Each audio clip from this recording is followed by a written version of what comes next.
उत्तर प्रदेश की रायबरेली लोकसभा सीट जहां से सांसद सोनिया गांधी है। 2024 में क्या हो सकता है? सोनिया गांधी 3, 2, 1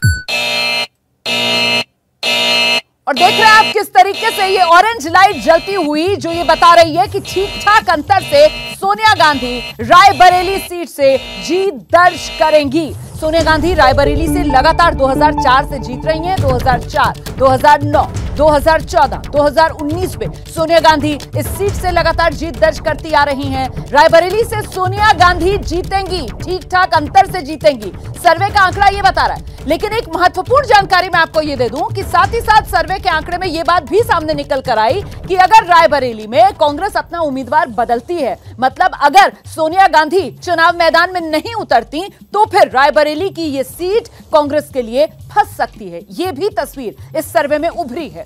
आगे बढ़ते हैं, अगली सीट की बात करते हैं और अगली सीट जो है वो मैनपुरी की सीट है। मतलब मुलायम सिंह यादव परिवार के गढ़ वाली ये सीट है और यहां पर दांव पर किस्मत डिंपल यादव की। 3, 2, 1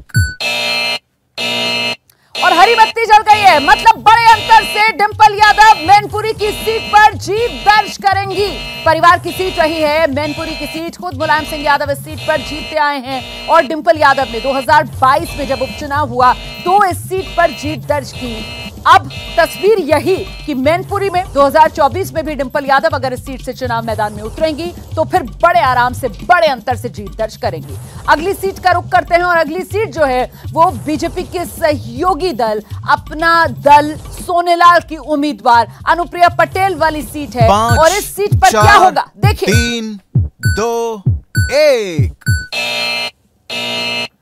तो जीत दर्ज कर रही है अनुप्रिया पटेल भी बड़े अंतर से। अनुप्रिया पटेल मिर्जापुर की अपनी सीट पर पकड़ बनाए हुए और उस सीट पर जीत दर्ज करती हुई नजर आ रही हैं। अनुप्रिया पटेल भी 2014 से लगातार इस सीट को जीत रही हैं। 2014, 2019 और 24 में भी अनुप्रिया पटेल बड़े अंतर के साथ मिर्जापुर से जीत दर्ज करेंगी। ओपिनियन पोल का बड़ा आंकड़ा आपके सामने। आगे बढ़ती हूं मैं, प्रयागराज की बात करेंगे और प्रयागराज की सीट जहां से फिलहाल सिटिंग एमपी बीजेपी की रीता बहुगुणा जोशी 2024 में क्या हो सकता है देखिए।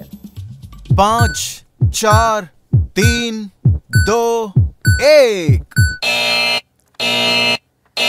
तो ठीक ठाक अंतर से रीता बहुगुणा जोशी इलाहाबाद लोकसभा सीट पर जीत दर्ज करेंगी। राहत की खबर इलाहाबाद सीट से रीता बहुगुणा जोशी के लिए सामने आ रही है। 2019 में रीता बहुगुणा जोशी ने इस सीट पर जीत दर्ज की थी। रीता बहुगुणा जोशी आप जानते हैं कि वो कांग्रेस से जुड़ी रही, कांग्रेस से पाला बदलकर बीजेपी में आई। बीजेपी ने 2019 में उन्हें लोकसभा चुनाव मैदान में उतारा और उन्होंने प्रयागराज सीट पर जीत दर्ज की थी। आगे बढ़ते हैं, अगली सीट कृष्ण की नगरी है, मथुरा है। हेमा मालिनी 2014 से यहां जीत दर्ज कर रही हैं और पिछली बार चुनाव में यह भी कहा था कि अगली बार वो शायद चुनाव ना लड़े। अब इस बार क्या होगा?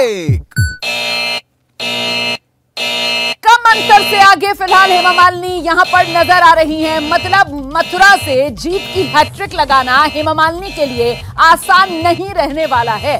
कम अंतर से फिलहाल आगे हेमा मालिनी इस सीट पर नजर आ रही हैं। मतलब इस सीट पर कहीं ना कहीं फंस सकती है पार्टी अगर हेमा मालिनी को ही दोबारा रिपीट किया जाए। तो कमोबेश ये जो तस्वीर उभर रही है, काफी कुछ तस्वीर वैसी ही जैसी 2019 में रही थी, जिसका जिक्र कुछ पैनलिस्ट कर भी रहे थे। लेकिन राकेश सिन्हा जी, कुछ ऐसी सीटें जहां पर पिछली बार कंफर्टेबल जीत पार्टी ने हासिल की, वहां पर या तो अंतर घट रहा है या कम अंतर से जीत दर्ज होने की बात सामने आ रही है। ऐसा क्यों हो रहा है सर?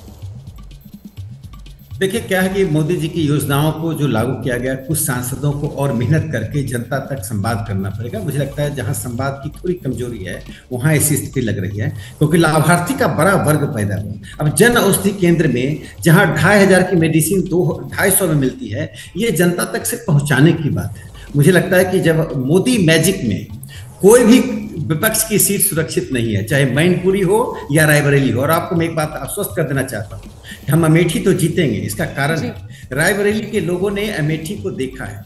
जब राहुल जी वीवीआईपी चले गए दक्षिण, तो अमेठी का विकास हुआ। स्मृति जी ने संसद के भीतर और संसद के बाहर एक सांसद के रूप में काम किया। अब रायबरेली के लोग क्यों सफर करें? वो नेहरू खानदान को लेकर क्यों ढोते रहे हैं? उनको विकास चाहिए। इंदिरा गांधी हार चुके हैं रायबरेली से। तो मैं कहता हूं रायबरेली की सीट इस बार सबसे असुरक्षित है।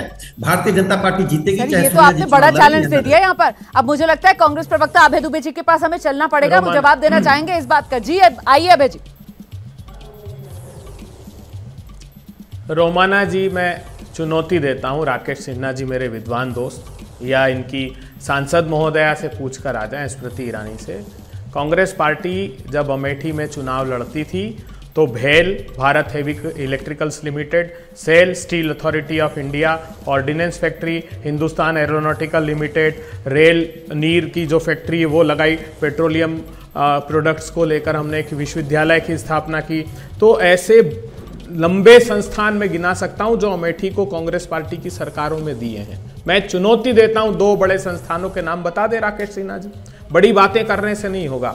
अगर ये परिस्थितियां हैं जब भारतीय जनता पार्टी उत्तर प्रदेश में राम मंदिर के नाम पर चुनाव लड़ना चाहती है, तो मुझे लगता है मर्यादा पुरुषोत्तम भगवान राम इनकी अहंकारी सत्ता के ध्वंस का कारण बनेंगे। ये हो सकता है प्रभु की यही इच्छा हो, यही उत्तर प्रदेश का परिदृश्य जो सामने आ रहा है, जिस पर 350 सीटों का ये दावा कर रहे हैं, वहां यूपी में अगर ये हाल है तो जो मैं बात कह रहा था वो सही साबित होती दिखाई दे रही है कि यूपी से भगवान राम ही इनका पराभव प्रारंभ करने वाले हैं। ठीक है, राकेश जी जवाब दीजिए सर।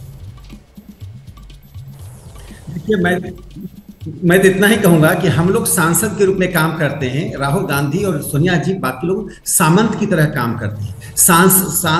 सामंत और सांसद के अंतर को देख लीजिए, वही हमारी जीत का कारण बन रहा है। और दूसरी बात, भगवान राम के नाम पर हम राजनीति नहीं करते, लेकिन मैं इतना कहना चाहता हूँ, भगवान राम के मंदिर का उद्घाटन होने वाला है। आज तो खुश होकर कहिए, कांग्रेस पार्टी प्रस्ताव पारित करे कि भगवान राम के मंदिर पर जो उन्होंने स्टैंड लिया था सर्वोच्च न्यायालय के निर्णय से पहले, वो गलत था, ऐतिहासिक भूल थी, हिस्टोरिक मिस्टेक, ये हिमालयन ब्लंडर था। क्या कांग्रेस पार्टी हिम्मत है? आज भी कांग्रेस पार्टी के पास मौका मिले, कोई और कोर्ट होता सुप्रीम कोर्ट से ऊपर, तो कपिल सिब्बल वहां जाकर इसकी प्ली करते, इस मंदिर का निर्माण ना हो। ये तो बाबरीवादी लोग हैं, ये अभी भी बाबरी मस्जिद को बनाकर रखना चाहते हैं। इनका बस चलेगा तो राम मंदिर को तोड़कर ये बाबरी मस्जिद बना देंगे।